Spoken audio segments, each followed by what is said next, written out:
አዎ ወደፊት በሚጓዝ ሕይወት እናንተ አትቆሙ። መቀየር በማትችሉት ጉዳይ ላይ ጊዜያችሁን አታባክኑ። ዛሬ ወደፊታችሁን ገንቡ። አሁን ለበኋላችሁ ምቾትን ፍጠሩ። እናንተ ሳትሞክሩና ሳትጥሩ ሕይወት በራሷ እንድትስተካከል አትጠብቁ።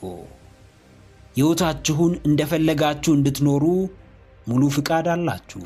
በእርግጥ ነገ የሚባል የሚጨበጥና የሚዳሰስ ጊዜ ያለ ይመስላችኋል? በፍጹም የለም። በብርሃን ፍጥነት ወደፊት ብትጓዙ እንኳን ዛሬን እንጂ ነገን ልትጨብጡት አትችሉም። አሁንን እንጂ በኋላን ልትዳስሱት አትችሉም። የእውነት በዕድል የምታሳኩት ሐሳብ ያለ ይመስላችኋል? በፍጹም አይኖርም። ዕድል ሐሳብን እውን አድርጎ አያውቅም። ምንም ነገር የሚሆነው በምክንያት ነው። እያንዳንዱ የሰው ልጅ እንኳን የተፈጠረለት ዓላማ አለው፣ ተጨባጭ ምክንያት አለው። የምር ከፍርሃታችሁ ጀርባ ሌላ አይታችሁ የማታውቁት የተለየ ሕይወት ስለመኖሩ ምን ያህል እርግጠኛ ናችሁ? እርግጠኛ ከሆናችሁ በፍጹም ፍርሃታችሁ ሊያሸንፋችሁ አይችልምና እምነታችሁን መርምሩ። አዎ ጀግናዬ፣ እምነት ሕይወት ነው።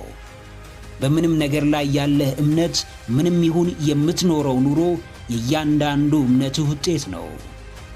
ከፍርሃት ጀርባ ያለው ሕይወት የተለየ ስለመሆኑ ካመንክ፣ ከመለየቱም በላይ እንደሚያስፈልግህ ልብህ ካመነ፣ ከስሜቶች ጋር ተጋጭተ ምቾትህን ፈትነ ፍርሃትህን ተጋፍጠ የሰውን ሐሳብም ወደ ኋላ ብለ ፊት ለፊት ተጋፍጠኸው ማለፍ የማይቀር ጉዳይ ነው።